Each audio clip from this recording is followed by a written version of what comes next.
In Salt Lake City, Utah, Elizabeth Ann Smart lived a happy life in an affluent community with her family. She grew up with her religious parents, who were part of the Church of Jesus Christ of Latter-day Saints.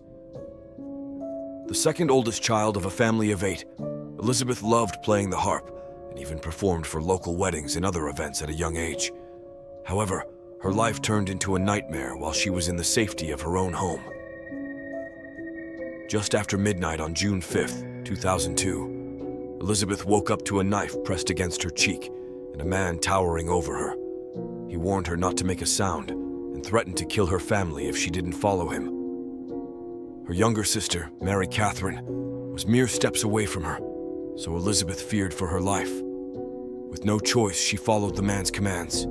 Unbeknownst to them, Mary Catherine was woken up by the man's voice, but pretended to be asleep, afraid that he would turn his attention to her. And inside the bedroom where the abduction had taken place. There are a number of ways that somebody could have gotten into the home, anybody that was determined. The window's fairly high off the ground.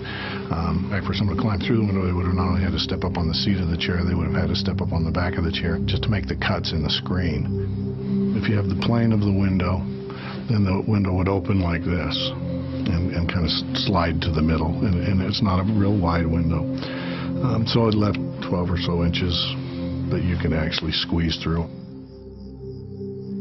When we got that call in the middle of the night, I could kind of tell that, something bad had happened, and Edward told us the story, and it's just, panic. Someone's taken Elizabeth with a gun, and, get down here. It was just it's just this sick, terrible feeling. It just struck your heart that this is the worst thing that could ever happen.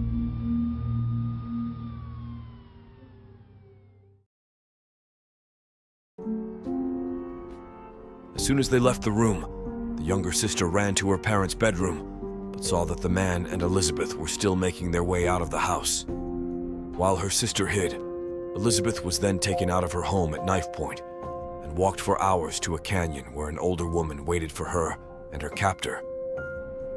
At 4 in the morning, Mary Catherine finally had the courage to leave her bed, wake her parents, and report what happened. Mary Catherine, right from day one, was very consistent in the account that she gave us. She talked about being awake, hearing Elizabeth up.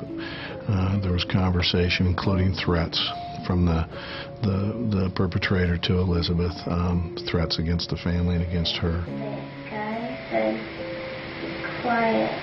If you scream, I'll shoot you, but if you don't, I won't harm you." Did his voice sound familiar to you? Yeah. Can you tell me where you've heard that before? No, I can't remember. Mary Catherine mentioned that the voice was familiar to her. She thought she'd heard it before, although she was not able to say where for sure, but it seemed familiar, but not a whole lot more that we could go on.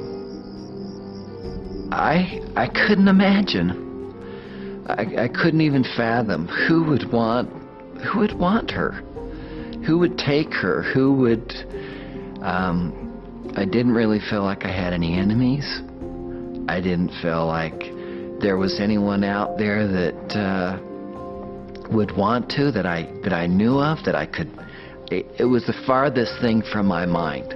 When you're missing a young 14-year-old girl, you certainly have to consider a sex crime as a motive. Elizabeth had to have been a chosen victim, very specifically targeted by her abductor. At first, her parents didn't believe her.